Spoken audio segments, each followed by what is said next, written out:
سیدنا فاروق اعظم رضی اللہ تعالیٰ عنہ رات کو گشت کر رہے ہیں گلی میں، دیکھا کہ ایک گھر سے آواز آ رہی ہے کہ بیٹی دودھ میں پانی ملاؤ۔ بیٹی کہنے لگی اماں جان امیر المؤمنین کا حکم ہے کوئی دودھ میں پانی نہ ملائے۔ ماں کہنے لگی بیٹی امیر المؤمنین اپنے گھر میں سویا ہوا ہوگا، اسے کیا پتہ، ٹھیک ہے بس اس کا حکم ہو گیا، بس حکم۔ بیٹی کہنے لگی اماں جان اگر امیر المؤمنین نہیں دیکھ رہا تو اس کا خدا تو دیکھ رہا ہے نا، کہہ دو سبحان اللہ۔ یہ ہے مولا کی محبت۔ سیدنا فاروق اعظم نے درے سے کراس کا نشان لگا دیا اس مکان کے اوپر، آگے تشریف لے گئے۔ صبح ہوئی، پوچھا بھی وہ مکان کس کا ہے؟ پتہ چلا کہ ایک بیوہ خاتون ہے اور وہ اس کا مکان ہے، ایک اس کی بیٹی ہے۔ سیدنا فاروق اعظم رضی اللہ تعالیٰ عنہ شام کو اپنے بیٹے کا رشتہ لے کے چلے گئے، کہہ دو سبحان اللہ۔ حدیث مبارکہ میں آتا ہے نا کسی خاتون سے رشتہ 4 وجہ سے ہے، نمبر 1 حسن، نمبر 2 دولت، نمبر 3 خاندان، اور نمبر 4 اس کی دینداری۔ چوتھے نمبر پر کیا ہے؟ اور اللہ کے نبی نے فرمایا کہ تم دینداری کو ترجیح دو۔ کیا راز ہے اس کے اندر؟ کیونکہ اگر ہم دینداری کی بنیاد پہ رشتہ کریں گے تو جیسے جیسے عمر گزرے گی دینداری بڑھے گی اور میاں بیوی میں محبت بھی بڑھے گی۔ فطرتی بات ہے نا، لمبی عمر جیسے انسان کی ہوتی ہے انسان زیادہ نماز روزے میں لگ جاتا ہے۔ اور فرمایا جو باقی 3 بنیادیں ہیں یہ بہت کمزور ہیں۔ اگر حسن کی بنیاد پہ رشتہ کیا ہو سکتا ہے ایک بیٹے کے بعد پھر وہ حسن نہ رہے اور آپس میں وہ محبت بھی نہ رہے ہیں۔ اگر پیسے کی بنیاد پہ رشتہ کیا، بعض پیسے والے اتنے بخیل ہوتے ہیں وہ دیتے ہی کچھ نہیں ہیں، کیوں جی؟ صرف وہ نوٹوں کی شنکار ہی دکھاتے ہیں۔ چلیے ہو سکتا ہے وہ غریب ہو جائیں تو یہ بنیاد بھی کمزور ہے۔ تیسرے نمبر پر فرمایا کہ کبھی خاندان کی بنیاد پہ رشتہ ہوتا ہے، اگر خاندان پر کوئی ایسا الزام لگ گیا ہو سکتا ہے وہ خاندان کی عزت نہ رہے، تو فرمایا یہ بنیاد بھی کمزور ہے۔ اور سب سے مضبوط جو بنیاد ہے وہ دینداری ہے، اور اللہ کے نبی نے فرمایا کہ دینداری کی بنیاد پہ رشتہ کرو۔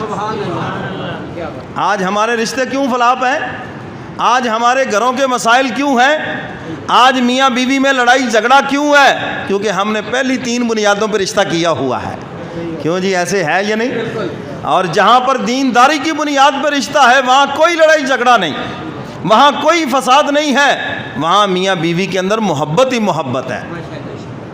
تو سیدنا فاروق اعظم رضی اللہ تعالیٰ عنہ 22.5 لاکھ مربع میل کے فرما رواں ہیں اور رشتہ ایک یتیم بچی کا لے رہے ہیں، کہہ دو سبحان اللہ۔ وہ بھی مدینہ کی غریب اور یتیم، اور اتنی نیک دیندار وہ بچی کہ پھر اسی کی نسل سے اسی کی اولاد سے عمر ثانی حضرت عمر بن عبدالعزیز رحمۃ اللہ علیہ پیدا ہوئے۔ جب ماں نیک ہوتی ہے نا تو پھر بچے ایسے ہی بنتے ہیں، کیونکہ ماں کی گود اولاد کے لیے پہلا مدرسہ ہے، یہاں سے سب کچھ بچے نے سیکھنا ہے۔ اب جب مائیں بیچاری انٹرنیٹ کی دنیا میں کھوئی ہوئی، مائیں ہر وقت جناب وہ فیس بک کے اوپر اور اسی طرح فحاشی اور یعنی اور اس قسم کی چیزیں دیکھ رہی ہے اور بچے کو دودھ پلا رہی ہے، تو بچہ پھر کل کو وقت کا ولی بہت مشکل ہے اگر وہ بنے۔ کیوں جی مشکل ہے یا نہیں؟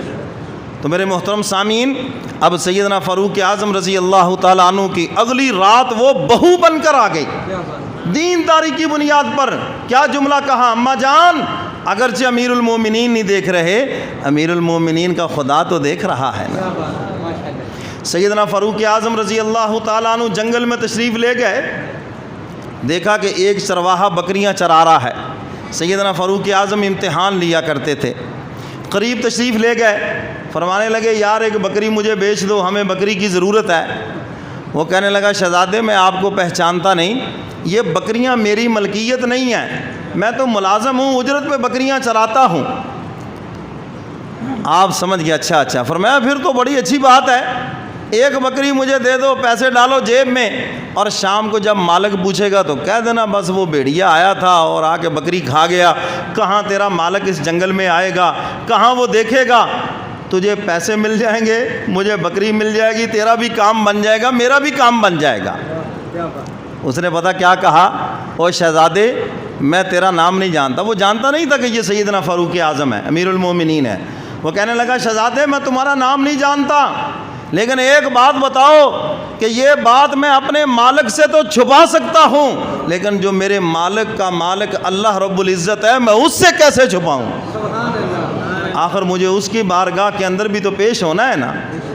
اور اسی کو اقبال نے کہا یہ عشق و مستی ہے یہ جبر و قہر نہیں ہے. یہ ہے عشق الہی, اسے کہتے ہیں. یہ عشق و مستی ہے یہ جبر و قہر نہیں ہے, اور جبر و قہر سے ہوتی نہیں جہاں بانی. فرمایا آج حکومت کرنے والے بم تو رکھتے ہیں, میزائل تو رکھتے ہیں, مگر لوگوں کے دلوں کے اندر ان کی نفرت ہے. اور جو خدا کے پیارے ہوتے ہیں اگرچہ ان کی جسموں کے اوپر حکومت نہ ہو لیکن دلوں کے اوپر حکومت ہوتی ہے. ایک انگریز خواجہ معین الدین چشتی رحمت اللہ علیہ کے دربار کے اندر آیا, کہنے لگا اجمیر کے اندر آج میں نے ایک عجیب انسان دیکھا ہے. میں نے دنیا کے اندر بادشاہ دیکھے جو جسموں کے اوپر حکومت کرتے ہیں, آج میں نے ایک انسان قبر کے اندر لیٹا ہوا دیکھا جو لوگوں کے دلوں کے اوپر حکومت کر رہا ہے.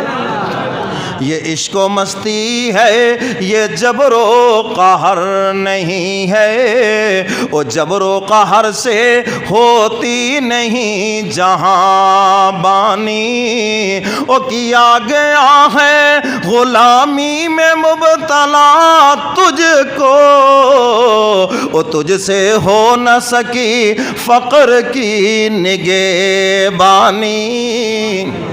ایک سازش سے تجھے فیشنوں کا غلام بنا دیا گیا, تجھے جدت کا غلام بنا دیا گیا, اور تو اپنے کملی والے پیغمبر کا فقر و فاقہ بھول گیا. حضور فرماتے ہیں میرے جس امتی کو کھانے کے لیے کھانا مل جائے, پانی مل جائے پینے کے لیے, اور سر چھپانے کے لیے چھت مل جائے, ایسے ہے جیسے اس کو پوری دنیا کی بادشاہت مل گئی ہے. مگر ہم کیا کریں, ہمارا صبر ہی نہیں ہے اس کے اوپر, جتنا بھی آ جائے پھر ہم بے صبرے ہیں.